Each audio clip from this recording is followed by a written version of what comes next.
ба номи худованди беандоза меҳрубон ва ниҳоят бораҳм.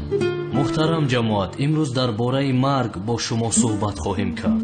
ҳар як инсон аз ин огоҳ аст ки мурдан ҳақ аст. инсон дар рӯи замин меҳмон аст ва рӯзе ҳатман мемирад. фариштаи марг ҳазрати азроил бошад, барои гирифтани ҷони махлуқот муваззаф шудааст. марг сину сол намегӯяд.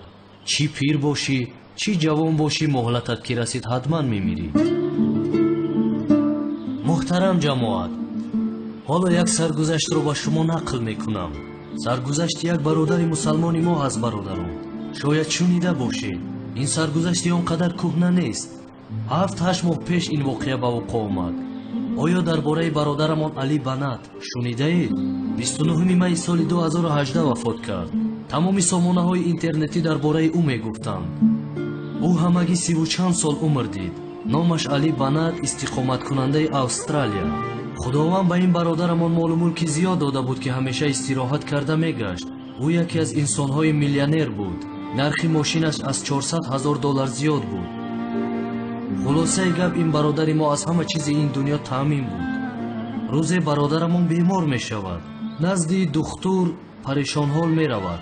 духтур ӯро ташхис мекунад ва муайян мекунад ки ин бародари мо ба бемории саратон гирифтор шудааст. духтур ба бародарамон мегӯяд, ҳамагӣ 6 моҳи дигар умр мебинӣ. беморият табобатнашаванда аст. баъд аз 6 моҳ мемирӣ ва ин дунёи фониро падруд хоҳӣ гуфт. рангу рӯи бародарамон парид. боварияш намеомад. чунки ҳоло бародарамон ҷавон буд, гумон мекард ки дар 30 чанд соле ки дошт инсон намемирад. мисли баъзе ҷавонҳое ки имрӯз мегӯянд, пир ки шудам намозамро мехонам, ба пирӣ нарасӣ чӣ? ончунон ба ин итминони комил доранд онҳо гӯё марги ҷавононро намебинанд. ин бародари мо ҳам ҳамин хел гумон мекард. акнун дар байни мову шумо вуҷуд надорад. баъд аз шунидани сухани духтур бародари мо чӣ кор кард? чӣ молу мулке ки дошт ҳамаро хайр кард. дар африқо чандин мактабу беморхона сохт. ҳамаи мошинҳои қиматашро фурӯхт. чаро ҳамаи ин корро кард? ба хотири он ки духтур ӯро гуфт ки ту мемирӣ.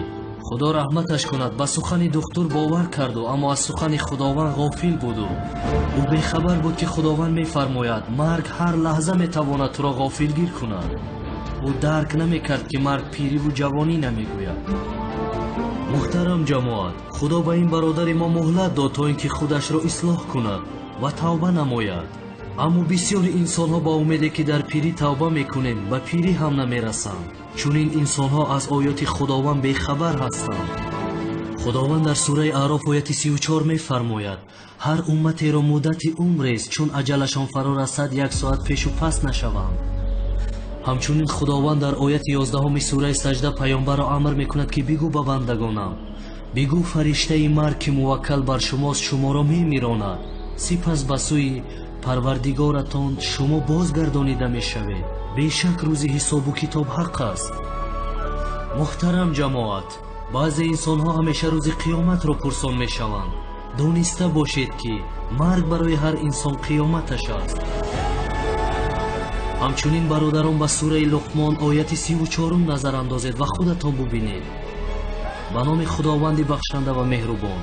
худост ки медонад ки қиёмат чӣ вақт меояд. ӯст ки борон меборонад ва аз он чи дар шикамҳои занҳои ҳомила аст огоҳ аст ва ҳеҷ инсоне намедонад ки фардо чӣ чиз ба даст хоҳад овард. ва ҳеҷ инсоне намедонад ки дар кадом замин хоҳад мурд. худо донову огоҳ аст.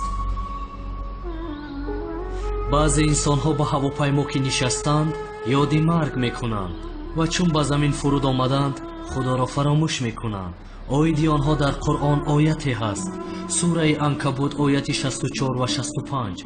зиндагонии ин дунё лаҳву бозӣ аст. агар бидонанд ҷаҳони охират ҷаҳони зиндагонист. чун ба киштӣ нишастанд худоро ба ихлос илтиҷову ибодат кунанд ва чун наҷоташон дод ва ба хушкӣ онҳоро баровард, ҳамон замон ширк оварданд. дар ҳавопаймо аз тарси ҷон ҳама мусалмон мешавад. мебинӣ ки чашмҳо пӯшида ҳама ёди худо дорад. чаро чунин мекунанд? чунки дар ҳавопаймо хавфи ҷон мекунанд. баъзеи дигараш ба ҳавопаймо аз тарси марг тамоман савор намешаванд. оиди чунин инсонҳо бошад, худованд дар ояти 78 сураи нисо мефармояд: ҳар ҷо ки бошед, агарчи дар ҳисорҳои сахт устувор бошед, марг шуморо ҳама ҷо дар меёбад. ва боз худованд дар ояти 19 сураи қоф мефармояд: баростӣ ки беҳушии марг фаро мерасад, ин аст он чи аз он мегурехтӣ. хазон шуд гулшани пайғамбарон аз чанги азроил, бишуд сокин хуруши ошиқон аз чанги азроил.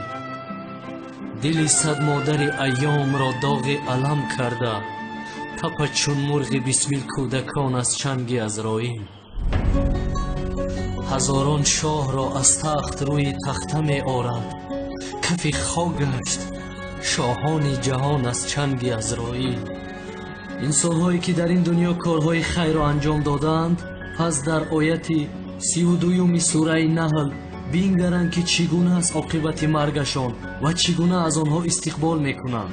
ва инсонҳое ки дар ин дунё корҳои бадро анҷом доданд, пас дар ояти 27 ва 28 сураи муҳаммад бубинанд оқибати маргашонро ва чӣ гуна аз онҳо истиқбол мекунанд, худ бубинанд дар ин оятҳо. худованд дар ояти 102 сураи нисо мефармояд: лек касоне ки имон овардаед, ончунон ки шоистаи тарс аз худост, аз ӯ битарсед ва дар ҳолати мусалмонӣ миред, корҳои нек анҷом диҳед, аз корҳои бад дур бошед, ки пушаймон мешавед. худованди меҳрубон, ҷони моро он замон бигир ки аз мо розӣ бошӣ. Амин.